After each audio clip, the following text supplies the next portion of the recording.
Right now, at this very moment, American diplomats in Israel are packing their bags and heading for the airport, and they were told to do it today. Not tomorrow, not next week, today. The U.S. State Department just authorized the departure of non-emergency embassy staff from Israel as fears of an imminent American military strike on Iran send shockwaves across the entire Middle East. And that's just one story. Simultaneously, the Supreme Court of the United States dealt a stunning blow to President Trump's signature economic weapon, his tariffs, throwing the U.S.-China trade relationship into chaos just weeks before a CITES high-stakes summit in Beijing. Europe, meanwhile, has hit the brakes on its own trade deal with Washington, furious and confused about what America actually stands for anymore. And in Ukraine, ceasefire negotiations with Russia are being pushed back to March, with the clock ticking and nuclear treaties already expired. In the next 25 minutes, I'm going to walk you through each of these stories, what happened, what it means for the American economy, what it means for global stability, and what you should be watching in the days ahead. 5 interconnected stories, one very turbulent world. Let's get into it. Let's begin at home, because the political turbulence inside the United States right now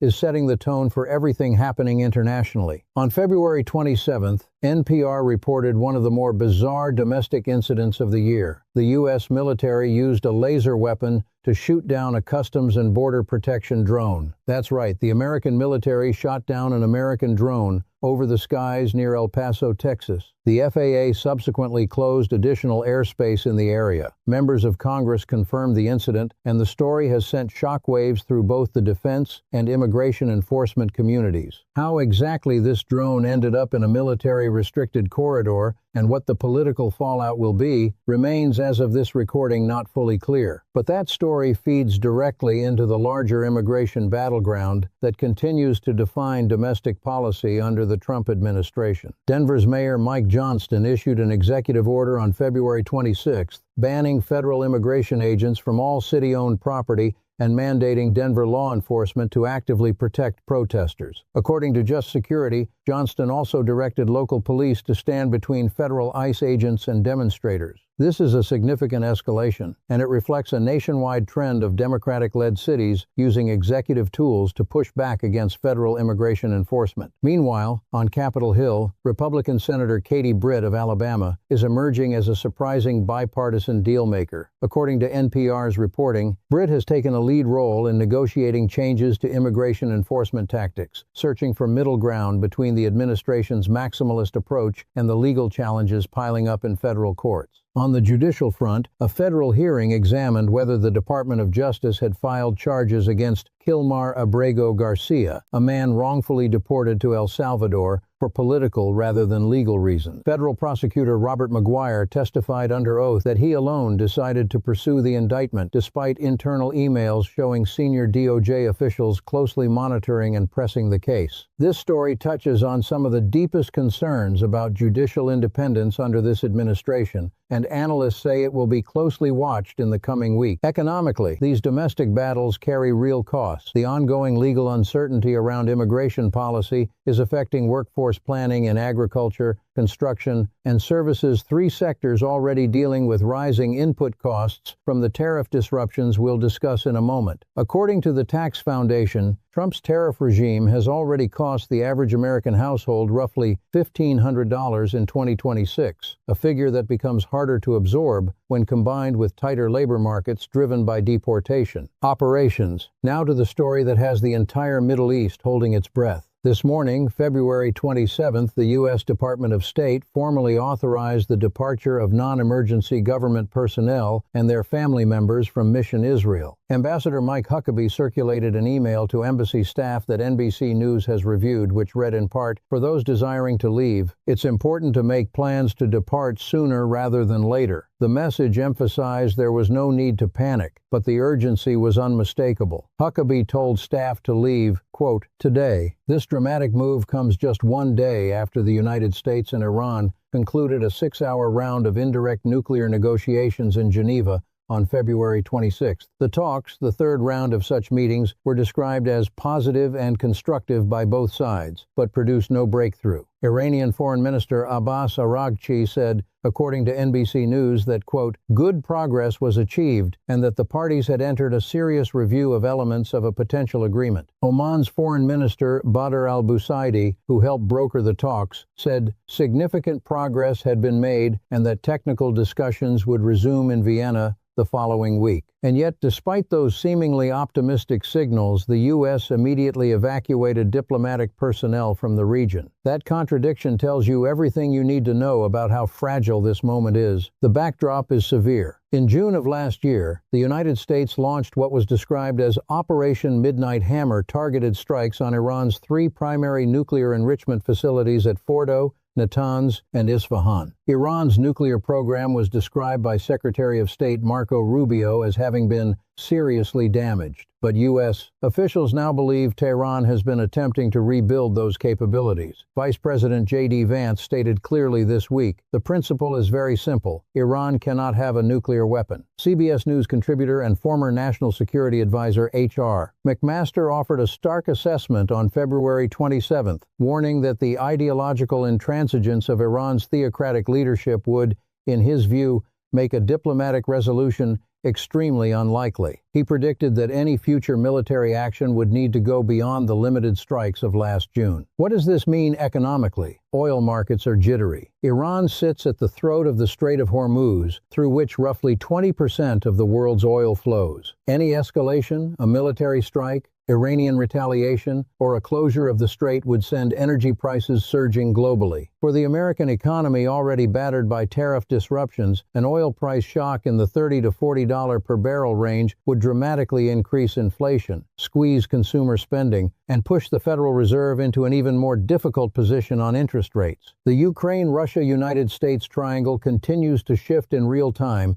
and not necessarily in a direction that analysts describe as stable. The fourth round of peace negotiations between Russia, the United States, and Ukraine, which had been expected to take place around February 26th or 27th, has now been pushed back to March. According to Just Security's reporting on February 27th, the delay is being interpreted in some quarters as a negotiating tactic by the Trump administration, which continues to press Ukraine toward terms that many European allies describe as deeply unfavorable to Kyiv. On the battlefield, Russian air defenses shot down 95 Ukrainian drones overnight on February 27th, according to Russia's defense ministry. Governor Gladkov of Belgorod, a Russian border region, reported that approximately 60,000 residents were left without power following intense rocket exchanges. The war continues at a grinding tempo even as diplomatic activity swirls around it. One factor that adds extraordinary urgency to this relationship, the New START nuclear treaty between the United States and Russia expired in February 2026. That treaty had placed verifiable limits on both sides' deployed nuclear warheads and delivery systems for over a decade. Without it, according to the PIR Center's analysis published this year, there is currently no binding legal framework governing the nuclear arsenals of the world's two most powerful nuclear states. The Trump administration has shown limited interest in negotiating a replacement, and Russian Deputy Foreign Minister Sergei Ryabkov has described the momentum from last year's Alaska summit as largely exhausted. Perhaps even more striking, on February 27th, the Russian state-affiliated outlet Pravda reported that SpaceX had shut down access to Starlink satellite internet terminals for Russian forces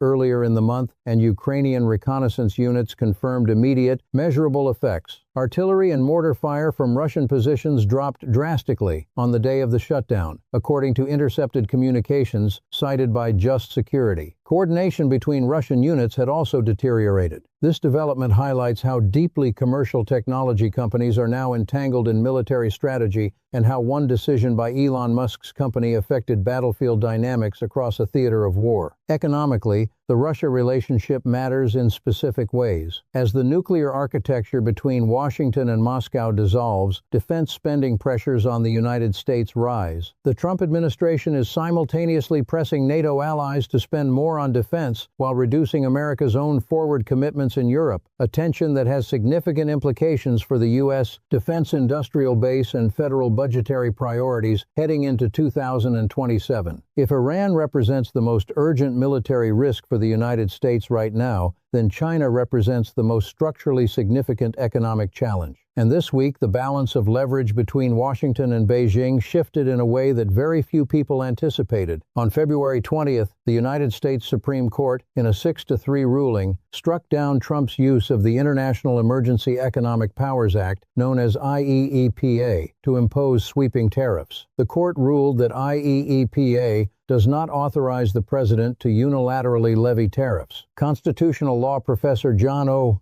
McGinnis at Northwestern University summarized the majority's logic clearly. Tariffs function as taxes, and taxes are within the purview of Congress's power of the purse. A declaration of emergency does not shift that authority to the president. The ruling was a thunderclap. At its peak, the Trump administration had imposed effective tariff rates on Chinese goods of over 100%. That number, following the Supreme Court ruling and the administration's replacement measures, now sits at approximately 21% on average, a dramatic reduction, according to Oliver Melton of the Rhodium Group, who told Marketplace that China's tariff rate is now only marginally higher than that applied to Turkey, Vietnam, or Thailand. Trump responded with fury. He immediately announced a temporary global tariff of 10% under a different legal authority, Section 122 of the Trade Act of 1974, before quickly raising it to 15%. On Truth Social, he warned that countries attempting to, quote, play games with the Supreme Court ruling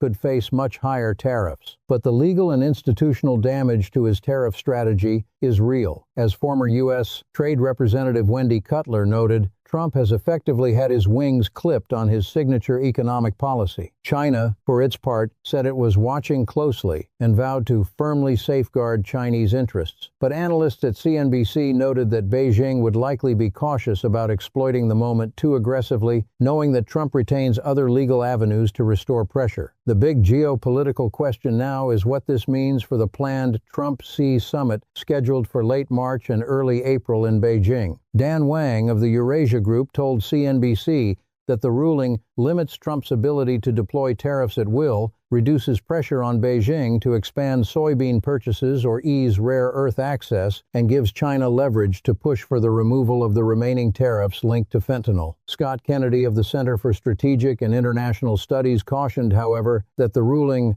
doesn't upend U.S.-China relations the way it might to U.S. ties with allies, because China had already gained the upper hand through its use of rare earth export controls last year. For American households and businesses, this is not a clean win.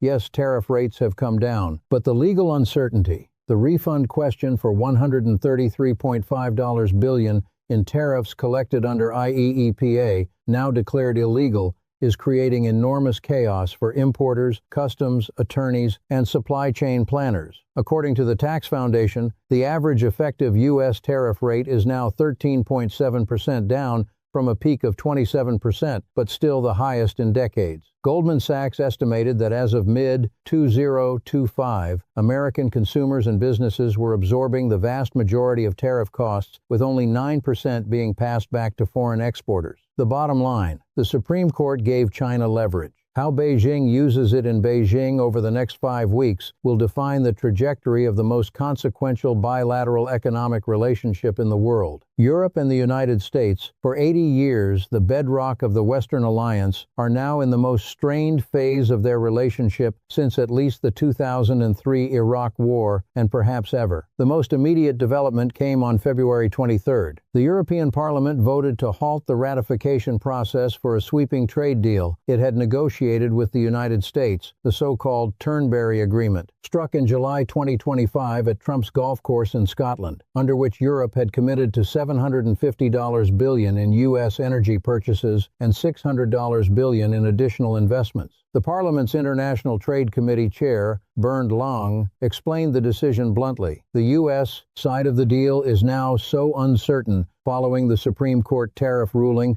that nobody knows what will happen. He also cited Trump's threats made on Truth Social, the same day to hit any country that tried to exploit the Supreme Court decision with much higher tariffs. Lang went further. He accused the United States of, quote, undermining the stability and predictability of EU-US trade relations through tariff threats and territorial ambitions in Greenland. Europe is not just frustrated, it is in the middle of a fundamental reassessment of whether it can rely on the United States as a partner at all. That reassessment was on full display just 2 weeks earlier at the Munich Security Conference. German Chancellor Friedrich Merz delivered what many observers described as a defining speech, warning against the bullying nature of big power politics and calling on Europe to unite its resources to build an economy and a defense posture that could stand independently of any single outside power. Russia's GDP is currently about 2 trillion euros, but that of the European Union is almost 10 times as high, but still Europe is not 10 times as strong, Merz said according to NPR's reporting from Munich. In February 2026, U.S. officials escalated a new dispute. Washington warned Brussels that EU defense procurement rules, specifically efforts to prioritize European suppliers over American ones, could provoke retaliatory measures. This is a delicate situation because while European countries are publicly asserting independence from Washington, Germany has simultaneously placed significant orders for American military equipment, including F-35 jets, Boeing P-8, a patrol aircraft, and Patriot air defense systems. Rhetoric and purchasing decisions are not always aligned in the same direction. For the American economy, the European relationship matters enormously. The EU and the US together represent 60% of global GDP and roughly 1/3 of global trade in goods. European investors hold over $10 trillion in U.S. Treasury bonds. A genuine rupture in transatlantic trade and financial ties would be catastrophic for both sides, but the political dynamics are pushing in that direction. If the Turnberry trade deal falls apart entirely, American energy exporters, aircraft manufacturers, and agricultural producers stand to lose billions in committed purchase contracts. Perhaps most telling, the European Parliament's decision to pause the trade deal came the same week Trump threatened that any country playing games with his trade policy would face higher tariffs. The message from Brussels was clear: Europe is not going to be bullied into ratifying a deal when the party on the other side is threatening to renegotiate it by tweet. The next 48 to 72 hours will be critical on multiple fronts. On Iran, technical level negotiations are expected to resume in Vienna next week. Watch whether U.S. diplomats continue departing Israel, and whether Trump makes any public statement setting a deadline for an agreement or threatening action. The next move, military or diplomatic, will likely come before mid-March, given Trump's earlier statement that the world would know within 10 days whether talks would succeed. On Russia-Ukraine, the fourth round of negotiations has been pushed to March. Watch for any announcement of a summit date and monitor whether Starlink connectivity is restored to Russian forces. That itself would be a signal of diplomatic maneuvering between Washington and Moscow. The absence of any nuclear treaty framework means any further escalation carries risks that even the Cold War architecture was designed to prevent. On China, the Trump visit to Beijing is set for March 31st through April 2nd. Watch for any pre-summit signals Chinese rare earth export policy, U.S. technology export controls, and any resolution of the $133 billion refund question for invalidated tariff collections. These will set the tone for what could be the most economically consequential diplomatic meeting of the year. On Europe, the European Parliament has given Washington a few weeks to clarify its trade posture. If Trump makes another threatening statement about tariffs on allies, expect the Turnberry deal to collapse entirely. Watch the EU's Competitiveness Council meetings scheduled for February 26th and 27th for signals on the direction of European defense procurement policy. On the domestic front, the federal budget debate intensifies as the administration simultaneously deals with lost tariff revenue, the refund question on invalidated IEEPA collections, and rising defense commitments. Watch the Senate's immigration negotiation carefully. A bipartisan deal there could diffuse some of the legal battles consuming federal courts. We are living through one of the most compressed, consequential periods in modern American foreign policy history. In the past 48 hours alone, diplomats were ordered out of Israel. Nuclear talks in Geneva stalled without a breakthrough. A Supreme Court ruling reshuffled the entire architecture of American trade policy. Europe froze a $1 trillion trade deal, And Ukraine's ceasefire negotiations were pushed back yet again, with no new framework replacing the expired nuclear treaties between Washington and Moscow. Each of these stories is enormous on its own. Together, they paint a picture of an America that is simultaneously more active, more unpredictable, and more exposed to the consequences of its own decisions than at perhaps any point in the last generation. The economic stakes are not abstract. They show up in your grocery bill, in your energy costs, in the value of your savings, in the jobs available in your town. The political decisions being made in Washington, Geneva, Beijing, and Brussels right now will reach into every household in this country within months. This channel will be tracking every development. If this breakdown was useful to you, share it, because this is the kind of context that mainstream coverage often skips. Hit the notification bell so you don't miss the next update, and leave a comment below telling me which of these 5 stories you think deserves the deepest dive in our next episode. Stay informed, stay critical. I'll see you next time.